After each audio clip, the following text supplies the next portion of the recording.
Hey, it's your friendly neighborhood tech troublemaker, and tonight we're going to talk about live streaming and branding and how these things can help build your channel. And I needed somebody really smart, so I got Tanya Smith on here. So Tanya's going to get us going up and talk about that. Tanya, thank you so much for being on the show tonight. How are you doing? I'm doing great because I'm here with you, Roy. You know? You're just saying that, so I don't know. I was excited because we met at Creator Camp, and you've been on the show before. We had a creators meetup, and so you're just one of my favorite live streamers out there. I just love that you're on the show, and you give so many nuggets of wisdom, and I'm like, oh man, let's get her on the show, and let's kind of talk about that because I find it hard to believe there are people who are scared to do live streaming, and I don't even understand why that's even a thing. How can that be? Um, I don't know. I mean, it's just real easy. Hit that go live button, isn't it? No, no, it is not. Um, I It's think right there. that Just hit that button. I wish I could say that that was the case, but you have all this heavy weight on your brain, like it's this thing back there saying you can't do that. Yeah. You don't even look like you're a person that should be on live. Wait a minute. What are you going to say? You have all these voices telling you why you shouldn't do it. So to me, it was really, I had to talk myself into doing live in a major way. How did you talk yourself into it? Honestly, it was out of what I like to tell people about my story is it was out of desperation because I was making a decision for the 50 billionth time about whether or not I wanted to continue to do digital marketing or be online, period. I'm I'm always quitting. At least back then I was. I was always like, I'm just so done with this. I'm so tired. And I was finding that my organic reach that I used to be able to get simply by sending out a tweet was not working anymore. And so I decided to do a last minute desperation move, and it was to do live streaming because I kept hearing all the social platforms, reading about all the social media platforms saying, if you do live stream, we'll boost you in the feed. So I thought, okay, if they're saying that, I'm going to test it, but I'm going to give myself a chance to like have a runway. So I said, I'm going to commit to doing one live stream every week for a year. Actually, I said two, and I kind of failed at that. But I'm going to do one live every week for a year and see what happens. And that was the push. Hmm, definitely. And yeah, and here you are, because And here I am. you are a live streaming coach. And you coach business leaders. You speak at conferences. You do so many amazing things. I know that I just thoroughly enjoy watching your live streams because you give away so many nuggets of wisdom that if people are paying attention and taking notes, they can run away with and use it. So I wanted to kind of talk about some benefits of live streaming. So um, you know, a lot of folks don't think about it, but you know, what's your thoughts on like real time engagement, for example? Ooh, so one of the benefits, that's probably to me the biggest one, actually, because as an introvert, which a lot of people are like, what? Introvert? As an introvert, for me, it's so important to. Here's what I'll say. When I used to do in person networking, so I would go to the brick and mortar networking organizations and events and chambers of commerce and that type of thing, and I would be the quiet person in the room. And eventually I figured out what my gift was not so much not so much being out there giving out thousands of business cards and collecting business cards and talking about things that didn't really even matter to me. It was finding that one person, maybe two people during the hour or so that I was there and going deeper in the conversation, like really getting to know them, seeing if we gelled, seeing if there could be a relationship or connection formed. With live streaming, it's for me very similar in that you get that opportunity to really connect with people on a human level because they see you in all your flaws, right? They see you, they see that somebody's running across the, background. They see that, or they hear the UPS or the Amazon guy ringing the doorbell and the dogs are barking and kids are making noise and saying, "Mom, where's dinner?" And all of that. So to me, that is such an authentic and real way to get to know people. And the live engagement, the ability to be able to have conversations like I'm watching the chat now, to Yeah. have conversations with real people, it feels more endearing to me, Roy. I think that that's a huge benefit. And right now, people want interaction with other humans because so many people are doing things with AI, which is amazing, right? But we want to talk with other people, especially after 2020. We want human connection, and I feel like live gives you that. Yeah. And speaking of all those folks out there, let's say hi to a few. Tallboy says, "We're up in here." Hey, how you doing, man? Florence in the house. Hello, hello. Dan down at the What's Compass is out there saying, "Hey, Tanya, Richard, hey guys." Matt from Awesome Wood Things saying hello. New look, I'm loving it. You know me, I changed it up. Matt's gonna pick on me later. I change up my scenes every show. So I love yeah. it. Dan says he's an OG. Yeah. By the way, if you're an OG, you can do hashtag OG. That if you're on Tanya's live stream, you have to tell her you are an OG. That's right. So Dan knows what's up. Dan says, "Sorry, Ray. When Tanya's present, everyone else take a back seat with me." Yeah, I agree. So Scott, weird to see you on the other side of the screen, Tanya. What's up, Scott? Hey, Stream well, boss in the house. yeah, welcome. I don't know if you've been here before, but well, thanks for coming. Scared to do live stream because they're not comfortable being in front of a camera. Yeah, that's always a That's a big challenge, isn't one. it? Yeah. Let's Mhm. see. What if you do it while drinking a tall boy? It's a mess. Hey Denise, hey, how you doing out there tonight? Homemaking with Hey, Denise. Denise. Yeah, hey, saying hello to all. Yep, yep. So Gee, unless you have a Albert. kid stuck during your stream, right, So Tanya? I have to tell this story. So Dan was on my stream and he made it for probably about 3/4 of the way through without any drama. And then he had a naked child run run across the background and he didn't know it. And he was like, "Whoa, hey, what?" It was the best though. Yeah, And those are the best moments. That's what I love. The whole engagement piece. It's not only structured engagement where you're asking questions and you're getting people to interact, but it's also those moments that are surprises yeah, that make definitely. a great stream. Yeah, and that kind of leads to the benefit of live streaming authenticity. So, you're live. Live is live, and what happens is what happens, and people see the real you in that. I mean, you are very authentic, and so just there was a conversation going on another channel talking about authenticity and how you can't fake it, and I was like, yeah, when you try to be authentic, it's way harder than just being yourself. What Yeah, what what are your thoughts on that? I think that's absolutely true. Um, I tried early on, I told you I started out and I was like, I'm going to try this thing and see how it goes. Well, one of the things I tried to do is to go and watch other people's live streams and to see how can I mimic. That's what I thought I needed to do at the time.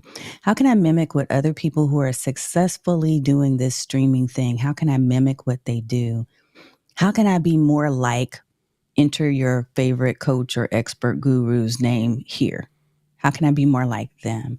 And what I discovered fairly quickly is that either you being authentic or being fake, either one will be magnified on camera.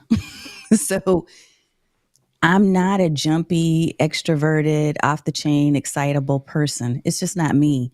When I try to be, if I try too hard to be that just because I saw somebody else be that way, it's going to come off fake. And that will turn people away from the screen. It just will. They'll scroll past and go to somebody else. So I think we have to get comfortable, and that's part of the beauty of live streaming over time is that you become more and more comfortable with yourself and who you are. And I have some stories, Roy. I think I've shared with you before about the woman who came on my channel and made the comment about my hair when I had it crew cut.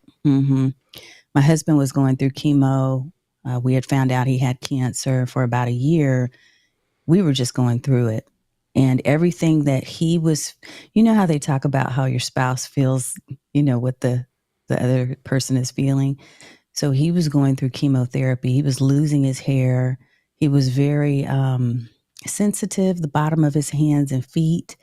There were just so many things, a lot of after effects. And for those of you who have family members, or if you've been through, treatment for cancer, you know that it's a really tough time. And in the process of him experiencing all of that, I too was having stress and acne, and my hair was falling out in big clumps. And so I ended up having it cut off, like just cut, boy short. And I got on camera because I was doing live streams at the time. And this woman pops up in the feed and she says, if I were to put the definition of unprofessional in the dictionary, your picture would be next to it. It was something like that. And at first I thought it didn't bother me, because we want to blow those type of things off when people are trolling. If you're an obvious troll, it's different. It's like easier to blow you off. But if you're Mm, somebody who's coming in as though you're pretending to be helpful, but you're really not. You're just hating on somebody or bringing your own baggage to them. It can be really hurtful. And at that time, I really, really was questioning, should I continue to do live? And I thought, I don't want to do this anymore and have people judge me like her. yeah. And so I ended up wearing wigs for a while. There's a period of time on my YouTube channel where you can see that I was wearing wigs. And I didn't know how deeply what she said, this one person said, that had affected me and my desire to even put myself out in front of people as myself, my authentic and real self. I decided I was going to try to be somebody else so I could please her and please other people like her. Mm, And after a while, Roy, and I promise I'll shorten this story, but after a while, I figured out that I was carrying her baggage for her. That wasn't my baggage. I had enough going on at home. That was hers.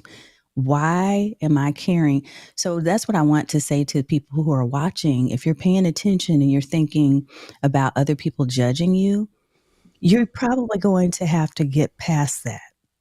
And the way that you get past that is, I don't have a solution for you other than to say, sometimes you have to move through. Sometimes you have to do the thing that you least likely are wanting to do, that you feel like, I can't do this, I don't want to do it. Sometimes you have to do it anyway and push through so you come out on the other side and find yourself and know who you are. And that's where I went. I went to a place first where I didn't know. And then finally I said, you know what? I'm taking this wig off and I'm going to do what I know needs to be done, because people are asking me, what's going on? What's different about your show? And it just didn't feel right. mm, yeah. That's So anyway, yeah. I mean, yeah. 'Cause it's amazing how people can get in our head, and it's all them, and we don't deserve to rent that space out to them. That's yeah. I am, I know when you told me that before, I'm like, oh man, I just can't believe somebody would do that. But I've seen what people do online, and it's just, yeah, there's some bad people out there, unfortunately, but we have some great people in the chat here, though. So we're going to great say hi people some here. more because I've saw some questions and some comments that were really nuggets. Uh, John Venturi says drinking a tall boy while hanging out with tall boy. That's there you go.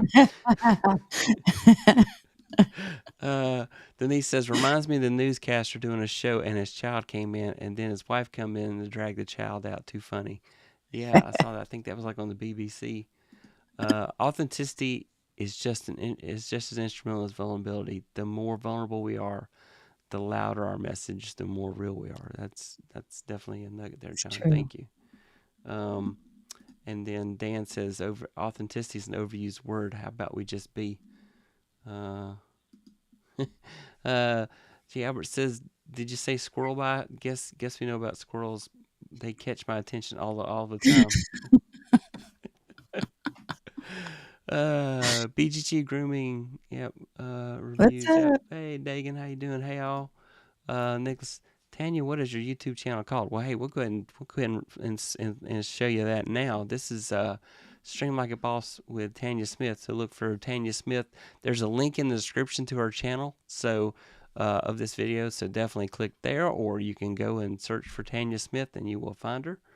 So definitely recommend you definitely follow her. Um, I've got some questions. We're going to see how this works because this is an experiment here. Okay. You've kind of talked about your personal journey already. What did inspire you to start, and what have you learned along the way? Yeah, it really was the inspiration was me doing the research and finding out that this was a thing, that the social platforms were like, hey, you need to try this, you need to check this out. And while I had a passion for doing audio, and I had an audio podcast at the time called Snack Size Marketing, I had done audio telesummits, that type of thing. So I was deep into doing audio conferencing. I didn't care so much to be on camera. I didn't want the hassle, if you will, of Yeah. being on camera, getting myself ready and all of that. I thought that it was going to be too expensive. What inspired me was I want to test it out and see if this can work for me. I want to see if I can do this.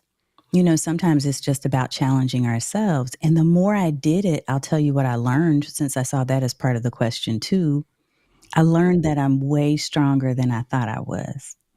I learned that the things that I had to overcome just putting myself out there on camera were lessons for life, not just for life.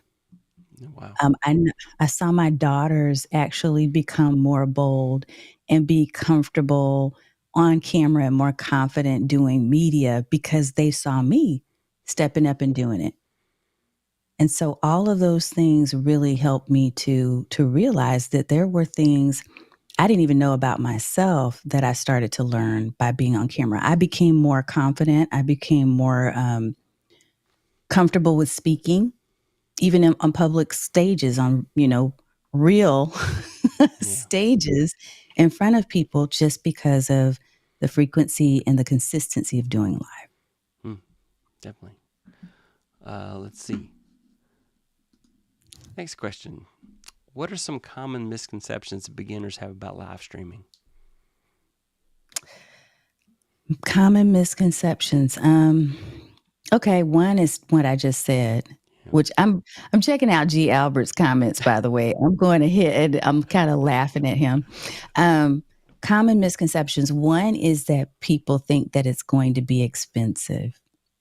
Yeah. And it can be if you jump too quickly, right? Before you even are committed to being on camera, you go out and you start buying thousands and thousands of dollars of equipment.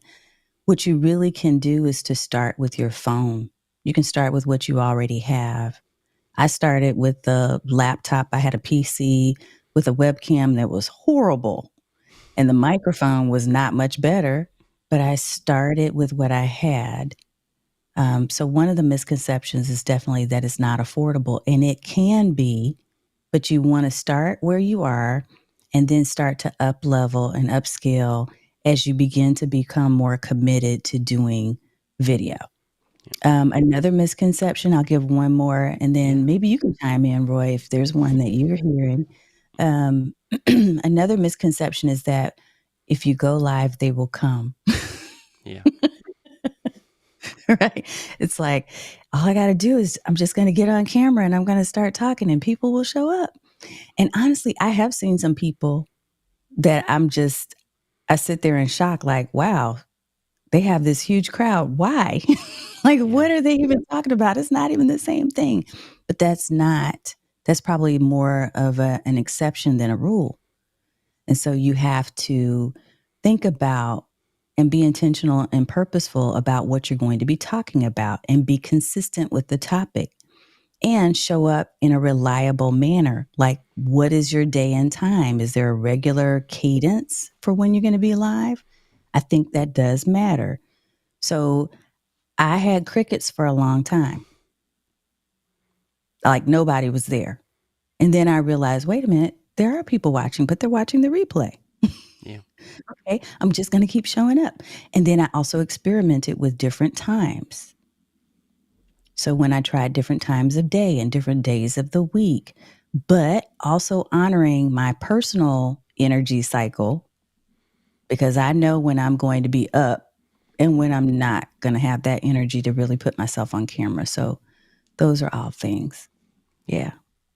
Yeah. And perfectionism probably is what is the, people get hung up on perfectionism, and it keeps them from doing anything. And a lot of people think, I don't have anything to say. Do you have a story? If you have a story, if there's something you know a lot about, share it with the world. I learned so much more from teaching than I'll study something, but when I teach it, that's when it kicks in, and I'm like, oh, I know it now. Yeah. That's how it goes. Has that kind of been your experience as well? Definitely learning more from teaching and sharing with others. It's one of my favorite things to do is to share. I used to hear people say, you give away too much. But I don't believe there's such a thing. First of all, nobody is sitting there consuming all of your content on video and knowing what you know. Just know this, okay? So don't feel, if you ever have that sense of scarcity, be careful of that because that's not the truth. That's a lie. There's enough. You are enough, and what you share is not going to be the end all. You're always going to have more to share. So you do have more experiences, more stories, more to give that people will be willing to invest in if you create an environment where they feel comfortable with you, where they get to know, like, and trust you. You know that phrase? They get to know, like, and trust you, and they want to experience more of you. So I don't have a problem with talking to people about what I love and what I know. And yeah, and the thing about it is that, sure, you do give away a lot of great information, but then, when you have an opportunity to spend one on one with folks to help them work on issues, and then definitely through the group sessions that you do where people can come together and talk about their experiences and what they're going through and what they're trying to learn, those coaching sessions are have got to be the thing that just puts it over the top, because like you can tell me how to make a peanut butter sandwich, but when you demonstrate it, that's when I make a peanut butter sandwich, and a lot of people like to have a ride along to get them to the next level. So we'll talk about Yeah. that later. Tanya offers courses and coaching that you can go. We'll talk about our website so you can see all that stuff later. So let's see. Let's try my experiment here. The next question I have is, I mean, we kind of talked about this already. What's the minimum tech setup you recommend for somebody starting out? And you mentioned, I agree with you. A cell phone is the perfect thing to start with. Um, what upgrades are worthwhile once a channel gains traction? And you don't even have to wait for your channel to gain traction. So I'm going to say that. I'm going to say you get to a place where you know you're committed to doing this thing. If you're committed to doing this thing, you're going to want to look like you're more of a professional on camera, right? And that will help you. So it might be alongside of you gaining the channel and the audience and all of those things. So I would say, I like to say it, call it ABC. You're at level A if you are just starting out. And so you're probably going to use what you have. You're going to use your iPhone or your Samsung or whatever your phone of choice is. Maybe it's Google. I don't know. I won't get into that war, but use your phone. Um, you're going to potentially be using the camera that's already built into your PC or into your laptop or whatever, your Mac. You're going to be using probably, I'm not going to say a cheaper microphone, but you can find truly affordable microphones these days. So maybe at level A, it is just the mic that's built in. Maybe at level B, it could be something simple like I had an ATR 2100 for a long time. A lot of people still use that. I had a lapel mic that I just connected to my underclothes and just had it like right here. I had a lapel mic that was super simple. I had a Yeti. So a lot of people use a Yeti. When I started upgrading from B to C, then I went to the Shure. Hmm. I had the Wave. I think that's Elgato. It Maybe is. that's a Rode. Is it Yeah, Elgato? Elgato's the wave. The wave one and the wave three.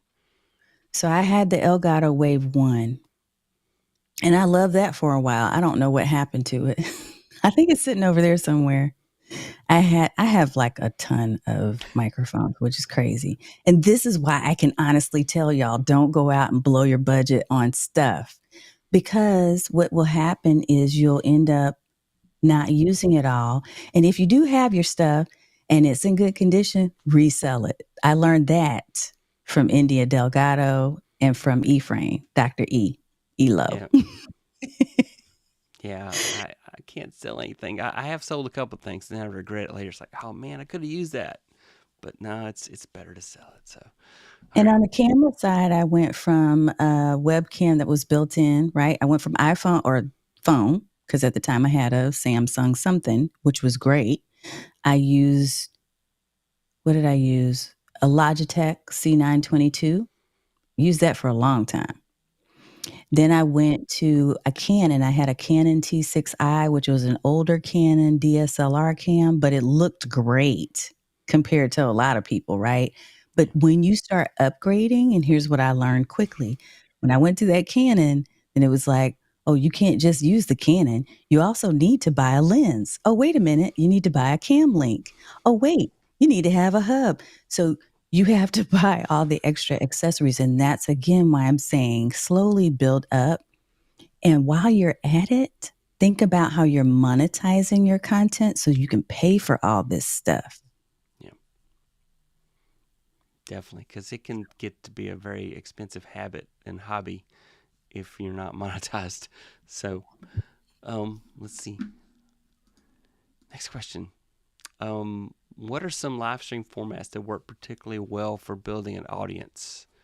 And what kind of content translates poorly to live streaming, you think? So I think this is a really good question, and there's a hidden gem in it. The hidden gem is building an audience. So, what type of audience is what I would come back with on that question. So, what are some live stream formats that work particularly well? The first thing before you can really answer that for yourself is to know who your audience is. Now, I will tell you generally what I teach in my courses, what I teach in my programs is, especially right now, is that you need to have an understanding of what your customer life cycle is. So I call this again ABCD. I saw somebody in the chat like, "What? Well, where's XYZ?" Okay. But I'm a person who's real simple when it comes to remembering and recalling things. I need either acronyms or I need something. And so this is my life cycle thing. Okay. I'm going to tell y'all this for free on this stream. And this is going to answer the question about the live streaming formats.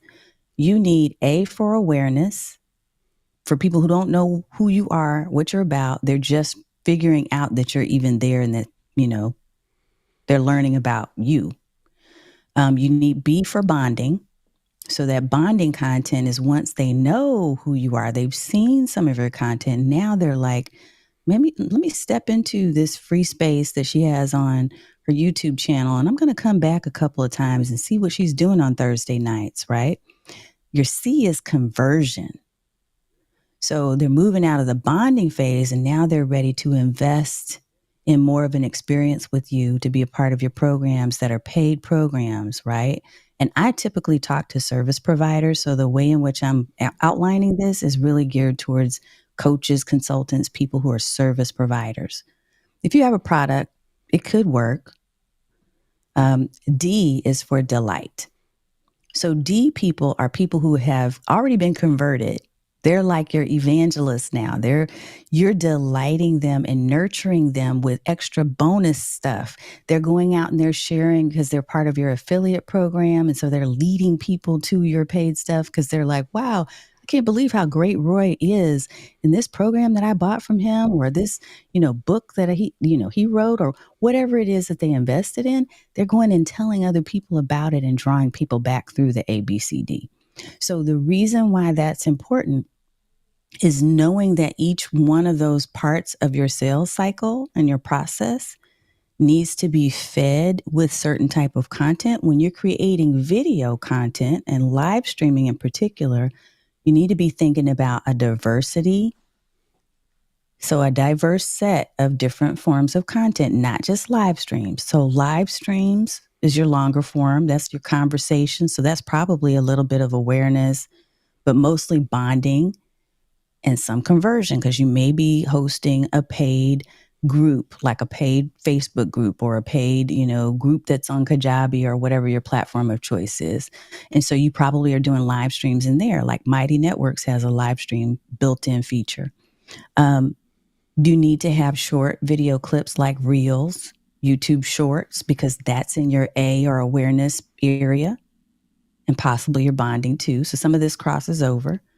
And you need to have mid-size produced or on demand, some people call it VODs, video on demand content. You need a good mix of video types right now because they're going to reach people at different points in that process. So videos on demand could be, like right now, what I'm starting to create more of, Roy, is video podcast for my app therapy club, because I'm trying to keep something under 10 to 15 minutes. And I want to have that library of content that I can pull from so that I can reach people wherever they are in the process. Does that make sense? Oh yeah, definitely makes sense. And to that end, once you build that library, somebody says, well, "How do you do this?" Funny enough, I did a video about that 6 months ago. Here's a link to it, that type of thing. So as you kind of build up that library of content, that definitely makes it easier. Let's do some shout outs here. We got a lot more comments going on there. Let's see. Mr. Moderator himself's in the house. He says people can be idiots in chat. Yeah, It's true. definitely. Oh, what's that, Paul? I don't think it's possible for anyone to hate Roy. He's a cuddly teddy bear. I Okay, agree. not sure what to do with that. Dan's question, Roy, what is beautiful? There's so many beautiful things. The world, every time you wake up every day, is a beautiful thing. So, by the way, Tanya only told half the story. There was a plumber that showed up after. I didn't tell that part of the story, Dean. Matt says I have to get back to Atlanta for tall boy drink with tall boy. So Tanya says I'm paying attention. Notice that your left eye squints when you're talking about something that annoys you. My wife has that same squint. That's what I was laughing about earlier because I saw that. That's why when she squints her right eye, I know that she's playing. So, G. Albert, if you believe that I want to put you both on a poker table, my bet is on Tanya. Oh yeah, Pierre, I got a good poker face. You wouldn't believe it. Says, do you mean that you don't need to spend hundreds on a mic when you're a beginner? I didn't get that memo. Ha ha. So, yes, Matt, you do not have to spend hundreds. Too Look, funny. if Yes. you have it and you want to play, you want to pay to play, then absolutely. If you invest in investing in a good mic and a good camera are not bad things. But what I don't want people to think is that it's a have to, it's an absolute in order to get started, because there are way too many people that won't start until everything is ready. So I have a good friend, a dear friend. It took her 3, maybe 4 years. She kept saying, "Oh, I'm working on my website. I need to get my website up first before I can get a client." Hmm.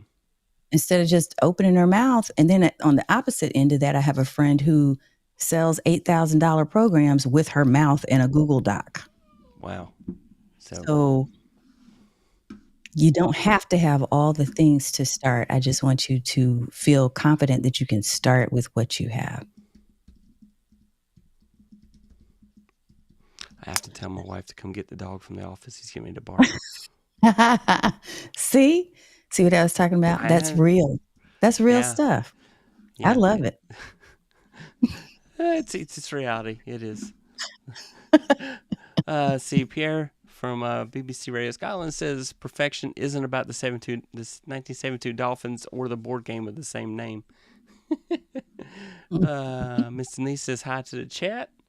It says if you want to learn something, teach someone how to do it. So, and Yep. this is what you were talking about earlier. Where's level XYZ? Sammy Superstar in the house. What's up, Sammy? Yeah, and audience. Paul says the audience will watch you. A community will interact with you. It's definitely Yes, true. that's true, Paul. Paul says, notice how Roy begins his presentation questions with your trademark cue. Yeah, your shirt. Yeah. Oh, you asking about my shirt, Dan? Yeah, Oh. it says it's a beautiful time to be a content creator. So, yeah. Oh, okay. At the Dare Network. Hey, welcome. How you doing, sir? I haven't seen your questions. Excellent content information, Roy and Tanya. So, all Thank right, you. Thank you. let's talk about the benefits of live streaming. So discoverability. So what do you kind of see as a benefit of live streaming towards discoverability? Do you think that really gives you an advantage? I do, because one of my all-time favorite statements, and I want you to hear me, everybody who's listening right now, you probably need to write this down. When you do what others don't, you get the opportunities that others won't. Wow. Okay, you hear what I'm saying? Because there's a lot of people who won't do public speaking. There's a lot of people who won't ever get on camera. There are a lot of opportunities for you to stand out because you made the decision to put yourself on video. Because there are very few people, even though it might look like, because hey, we have an army of people coming out of Ecamm Fam, Yeah. StreamYard, but a lot of people will choose not to. And even if they start, a lot of people will fall off and won't continue to do it and won't do it consistently or improve and do it better and better. So if that's you and you're willing to do those things, you're more likely to be visible. You know, I was reading some stats the other day, and I won't quote them because I don't remember exactly what they were. But on LinkedIn, there are very few people that do live consistently. So you have an opportunity to really stand out if you're really leveraging live stream in a way that becomes a core part of your marketing strategy. I think you can do really well. But the key is strategy. Like, why are you doing it? What are you talking about? What does it lead people to? Wow. Yeah. If Ecamm had an instant replay, that would be the part I would loop back through. Yep. Let's see. Here wants to know what's the rest of your shirt say. Yeah. So it's yeah. I'll show it off here. Get the mic out of the way. It's Beautiful beautiful time time to to be be a a content content creator. creator. Yeah, there you go. So, yeah, you can go to my merch shop, shop.techtrollmaker.com if you want one. So, Denise says, I got started live streaming with Logitech and my desktop. Now I use a camera on my computer or iPad. So, and Gary Jones Jr. says, Mercy, when you do what others want, you get what others don't. That's right. True. What's up, Gary Jones Jr. in the house? Yep. Welcome. It's Gary. So potential for monetization. So, super chats and super thanks and that type of thing. Eventually, you can do community. Start memberships. That's definitely. What's your thoughts on that? Here's my thought, which may be contrary to what some others will say. Yeah, you definitely have the potential, especially if you're doing YouTube, to be monetized through YouTube. Okay. But I don't even know that that's my end game. My goal as a business owner and an entrepreneur who had a business even prior to doing video, my goal is always to focus on my goals, my objectives. And so when I say that, what I mean is you can monetize even if you haven't met the criteria that a channel like YouTube, says that you have to meet, or you haven't met certain criteria for Facebook Live or whatever it is. You can always monetize. As a matter of fact, I encourage you to think about whatever you're creating right now in this moment. How can I monetize this? So when I teach, when I talk about coaching programs and all those other things and content, one of the things that we talked about in December in my academy was let's create content working backwards, meaning what do you want to make? What's the revenue you want to generate for the coming year? What do you want to make every month? What are the offers of services and programs that you're going to deliver? Are you doing digital products? Like, what are you doing? What's in your stack that you're selling that's going to help you to reach that goal? Now, knowing that, you continue to work backwards and you say, okay, so if I'm creating this video content over here that's going out for free, that's working for me, how am I making sure that I have a call to action that's drawing people to those services, programs, and products? How am I doing that? Because what I think people fail to remember is that when you're creating this content, you're creating these social media posts and you're getting all these likes, and it's like, oh, this is great because people are engaging in the comments, but nobody's paying your light bill. Likes do not equate to light bill. Okay. So you have to think about, and that's why I'm saying this, because I'm saying your content should be income generating. It should have a purpose, and that purpose should be to help you to create a sustainable situation for yourself and for your loved ones. At least that's where I'm coming from with it. I know some people are going to say, well, I just create content for the joy of it. I'm a business owner. So for those of you who are watching who are business owners, you don't have a business if you don't make money. That's a fact. So I'm thinking in terms of how do I monetize this? Even if YouTube hasn't monetized me, I am monetized because I am driving to people to my programs, my services, my offers, my merch. Like you said, Roy, people can come and they can go to your shop, right? So I have a shop too for merch for Stream Like a Boss. I have an Amazon store. I'm constantly thinking when I'm promoting different tools and apps that I love to use. Now, mind you, I have to love to use it. But when I'm promoting stuff, I almost all the time have some type of affiliate link. People that know me will tell you, oh, Tanya's going to pull out that affiliate link in a minute. Yes, I am. Because I am not ashamed to create a win-win-win. I am not ashamed at all. And it bothers me that people are like, oh, yeah, well, it's not an affiliate link. I'm just sharing the link. Yes, it's an affiliate link because I want you to win by getting the product that I'm recommending because I think it's going to be right for you if it's right for you. I'm going to win because I'm earning commission off of me sharing. And the company or brand is going to win because they're getting revenue to help them improve on that product or service. So there are so many different ways. We could do a whole show on monetization, but I just want people to think of it in a different way. It's not just about, let me see how I can go out here and meet these criteria so that I can get them to pay me a few cents. I got a commission check or not a commission check, but a stars check from Facebook the other day. It was $3.26. That ain't paying nothing. I mean, Yeah. it's nice, not complaining, but I'm Yeah. saying that is not an income or profit strategy for me. Hmm. Just saying. Yeah. No, I definitely agree with that. I mean, I take everything I make and invest it right back into the channel because that's, I want to get it to a certain point, and at some point I have to pivot and start, because all these services we all buy into, the subscriptions we buy into, everything to make this possible, and then definitely the information we give out has value, and so Yeah, I definitely agree with that. That you can't give it away forever. At the same time, but with affiliate links, they're not paying any extra. You're getting a percentage of the sales. Is all it is. So, that's So, why.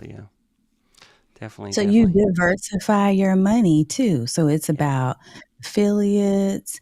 It's about um, selling your own stuff, creating your own stuff. It's about taking advantage of these programs on these platforms so that if you meet the criteria, you can earn their money too. It's about sponsorships and collaborations, but you have to look at how do I continue to expand my money library? Like, how do I continue to monetize myself and what I'm creating and producing? Not how do I rely on this channel to help me to get rich? I Mm. mean, I just think that we have to think differently. Yeah, and the other part is not put all our eggs in one basket. So a lot of people depend 100% on YouTube, and if YouTube was down, you're not making any money. If YouTube, I doubt it ever will. If it ever goes away, it suddenly, I don't know if it'll ever go away, but yeah. So let's see. We got a bunch more comments, man. Everybody's having such a good time talking tonight. So let's see what else they got to say. Um, Paul says most podcasts never get past the 5th episode.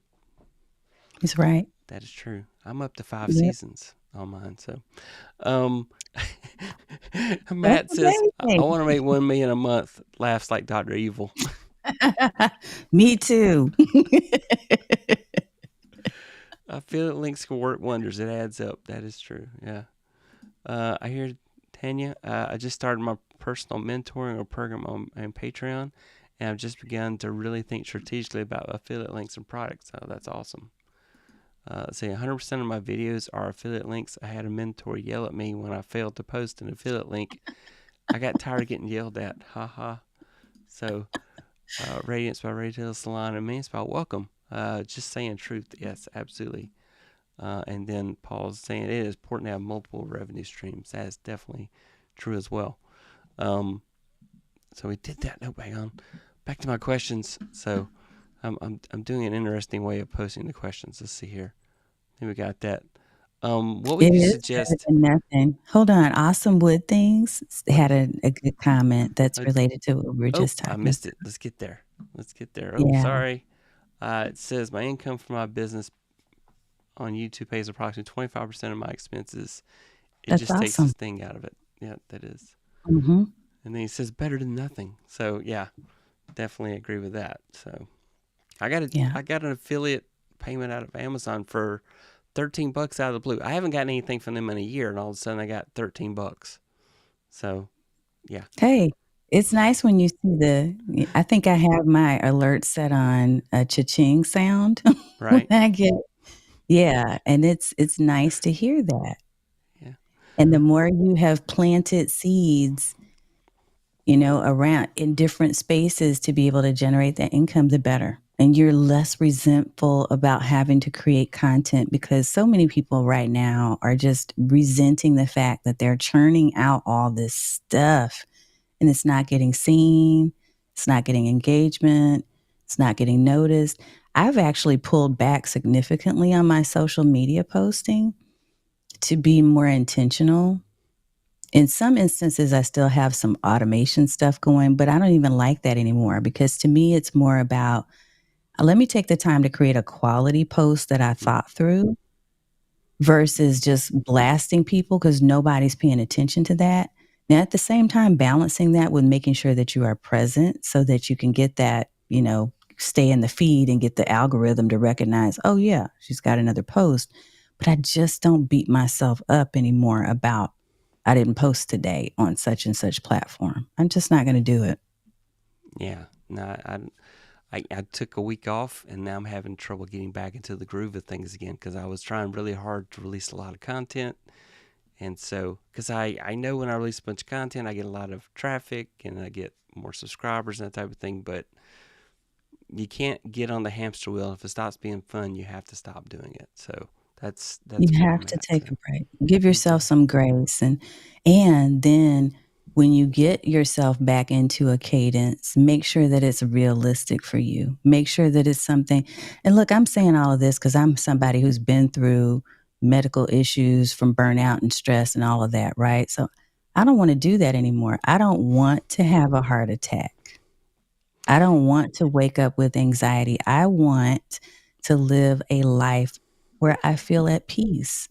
And so if peace means that I might miss a live stream on a Thursday, because I literally planned into my year for 2024 that there is going to be at least one Thursday every month that I will not be live. Now, maybe I will post a produced video or something like a best of series or something for that night, but I'm giving myself permission to take breaks when I feel that I need them.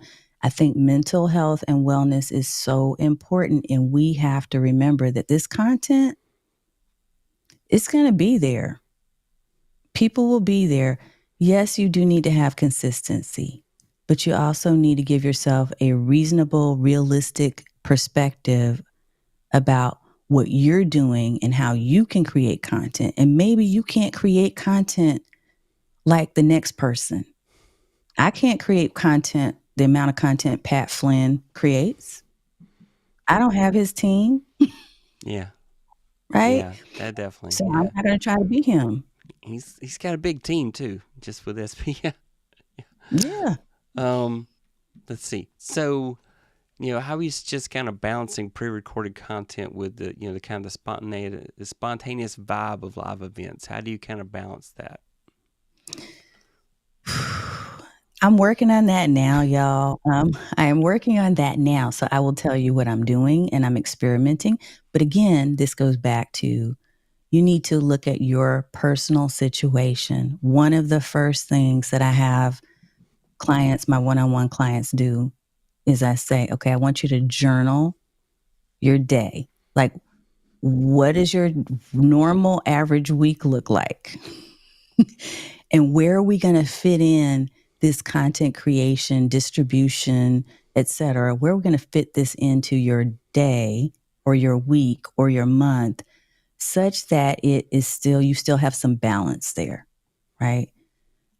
What I am doing is I am prepared to do my weekly live stream on Thursdays. I know what my flow is. I know what it's going to take for me to prep and put the script together and all that stuff. I know what my flow is after the show. I have a whole checklist for everything I do pre, during, and post. I know that the on demand that I have to do, I say I have to do, that I get to do. Let me change my language. Sometimes we have to do that too. The on demand video on demand that I'm going to do through my podcast, my goal is to have that go live on Tuesdays. I'm going to miss today because I'm having fun here with you. I So I will messed get you it up. out I feel tomorrow. bad now. So You didn't mess me up. I made a decision. I made a choice and I said, yeah, I'll be on your show, Roy. So I will deliver that tomorrow. It's okay. It's not going to be the end of the world. So I'll have that video on demand prepared. Usually I'll start working on stuff Sunday ish and have that prepared to go out on a Tuesday. hmm, Tomorrow is Wednesday. That's fine. Thursday will be my live stream. And from those two pieces of content, I now can create other content. So the clips, I now can create social media posts. I can create audio waveforms, whatever I want. I can turn it into a blog post. I can generate other content and turn lead magnets out of things that I've created like a year ago that are still evergreen content. Meaning, hmm, evergreen, for those of you who don't know what that means, is content that still has meaning long after you've created it. It's not time sensitive. yeah, that's fantastic stuff. So definitely, um, hit you with a couple more questions here, and then we'll call it. Ta-da! Let's see. What are your tips for keeping live chat active and inclusive? And how do you've kind of touched how do you deal with negativity? To keep it active, do what you've been doing. Like, make sure you acknowledge people. I'm sitting over here and I'm looking at the chat, pulling the comments up into your stream so that they can see their names. These are things we also talked about recently in another stream too. But keeping it active means that you're consistently interacting and engaging with your audience and not forgetting that they're there. Um, I think that's really super important. I missed the second part of your question. Oh, how do you deal with negativity? Oh, yeah, we did kind of talk We about that a kind of little talked bit, about that. Yeah. but here's the one thing I think you need to have a game plan, especially if you're super sensitive, if you're an empath, if you're someone who really kind of soaks in everything that is around you and what people are feeding you as far as energy. You definitely need to protect that and put boundaries in place. And so, one of the most important things is to understand and to really know the platform that you're using and know the tools and the features that it comes with. Where's the block button? Right? Yeah. Where is it? Have it on the ready. Be prepared to overlook. Don't pull every single comment up in your chat because every comment might not be what you want to put on screen. So scan through quickly, which you'll learn over time if you're doing this regularly. Um, but you're going to go past some things. You're going to learn to develop a thicker skin the more you do this because there will be some negative energy. And you have to remember that most of the time, people who are giving you that negative vibe, it's not really you that they're directing that at. It's something that they have going on with themselves or with their family, or there's something else for them. But that is not your baggage. So don't carry the baggage like I carried that woman's baggage for months. Don't do that. That's not yours. Yeah. That's awesome. Denise said she made 38 cents on Amazon one day on a set of Hey. Spurtles. I don't know what Spurtles are. Oh, either. Yeah, she just figured if I can make 38 cents, I can make $38. I can make $380. I That's just need right. to be intentional. And Matt says I want to spend $1,200 on a woodworking laser and $1,000 on a sander. I better post more affiliate links. Scott says yes, Tanya. Same here. One week of the month. Yeah. Paul says consider hitting that like button. Yes, thank you so much, Paul. Frank Jackson, how you doing out there, sir? What's up, Uh, Frank? Thumbs up. Yep. Let's see. I had one digital item on Etsy for 5 years, and one day I got a mysterious $7 deposit. Took me a while to figure out where it came from. Yeah, I can like. Denise has a question. What do you mean by video on demand? Is that your weekly upload or something specific for your membership? So video on demand, here's what I won't say it's a mistake because it is truly a choice. It's something I decided with intention and purpose to do. I knew that just going live on Facebook, LinkedIn, YouTube, etc., I knew that that was not going to get me to the numbers for watch hours and other things, right? To be monetized on YouTube. I knew that. But I also knew that I didn't want to do produced video. I didn't want to create video where I had to then either go pay an editor or edit for myself because I am a side gigger. So video and my coaching business is secondary to my full-time corporate job. Okay. So knowing that about myself and accepting that is where I am and who I am and what I do. I made a purposeful decision that I love live streaming because I don't have to worry about producing it and editing it. I'm just going to do a live every week. And that is going to help me build my community, maybe slowly, but it still will build. But what I recognize is the power of the diversity that I talked about earlier. And having that on demand content means that you have created content that is more produced. It's more, I'm not going to say perfect, it's more polished. Right? It is something that you record and then you have edited, and maybe you have words and captions flying across the screen or other things, right? And it's not as long. My live streams have gotten long because we have a lot of fun, just like Roy's. Um, but my videos on demand are going to be 10 minutes. That's the goal anyway, 10 minutes, 15 max. And so I'm going to upload those. So when you upload videos on demand, people can watch them at any time. And having that, if they're good, they're quality and they're relevant, and you're hitting the right market based on what you're talking about, those can do wonders for the watch hours and all the other things. So I wanted to create that diversity, and that's what I was talking about. I hope that helps. Yeah. See, Matt jumped in also and said video on demand means edited video, aka not live stream. I'm making these. Thank you, awesome wood things. Having me. I need a you, Paul. I need a That's right.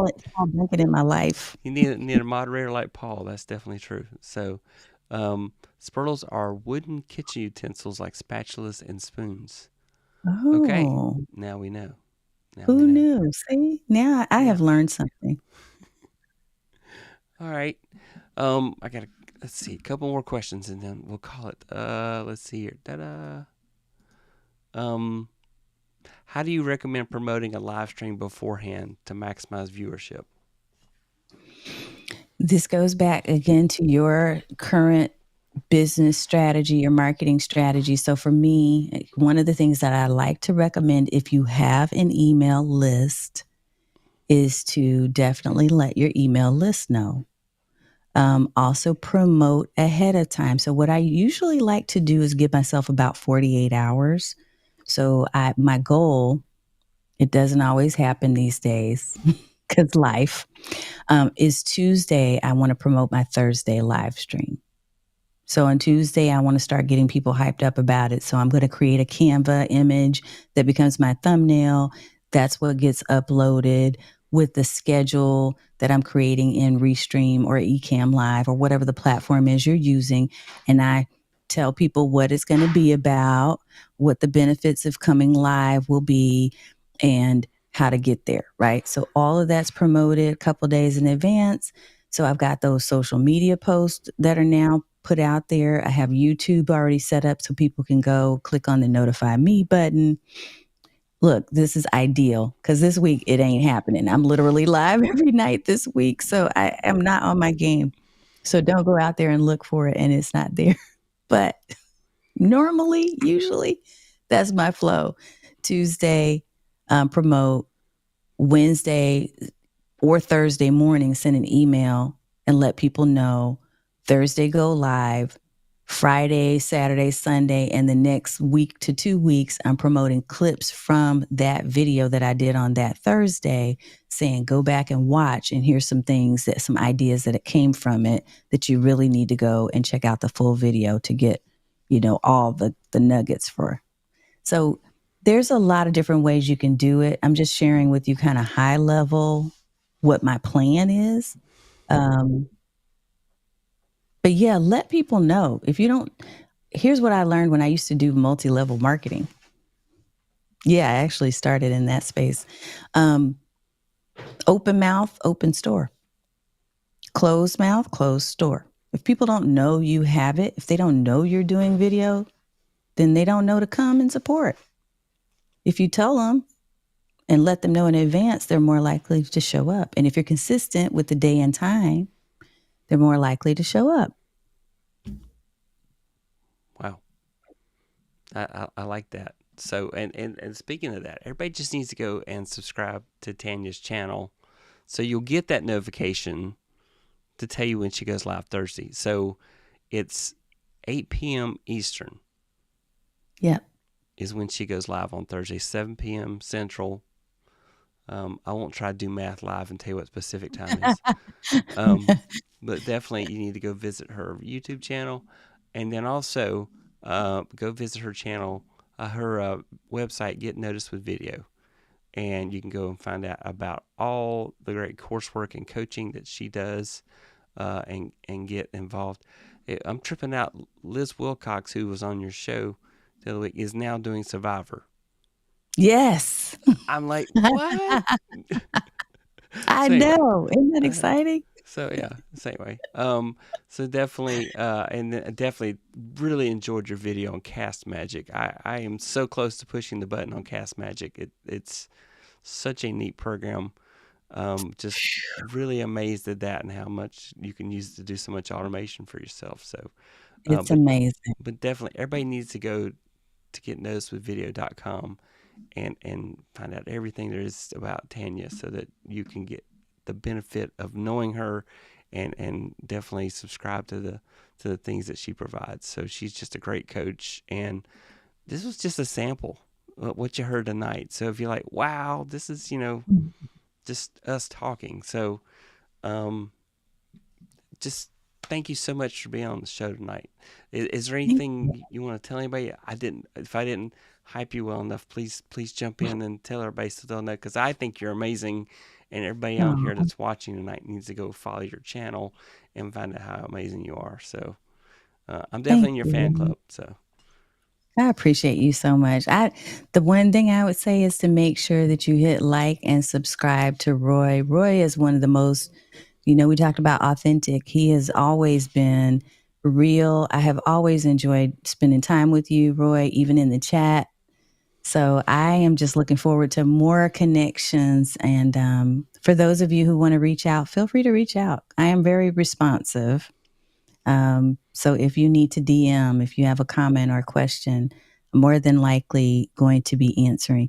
He said, I used my 600 minutes of Cast Magic in 9 days. Paul said that. Cast Magic is an amazing tool. And one of the things that I'm really spending more time on in 2024 is being um, sharing with people, because I have bit of a background in tech, but sharing with people apps that make their life easier and make their business run more efficiently. So I started that podcast app therapy club to really focus in on that. And Cast Magic is one of the more popular tools, but there's a ton of them out there. It's just about being smart and choosing something that's going to work for your tech stack. So, yeah, definitely yeah. catch our app therapy series. So Thank you for Paul's helping having us me. out. That's 5 p.m. Pacific time for Thursday night. So That's right. go to be on Tanya's channel on Thursday night at 5 p.m. Pacific, and you won't miss. So and Paul gave us kudos. Great stream, Roy and Thank Tanya. you, Paul. Thank you. Thank you, Thank you. Tanya, so much for being on the show. I just always love the opportunity to hang out with you. So that's it. I'm supposed to do these call to actions now. So let's see. I'll hit the subscribe button. So go hit that subscribe button. And then let's see. Here's my outro.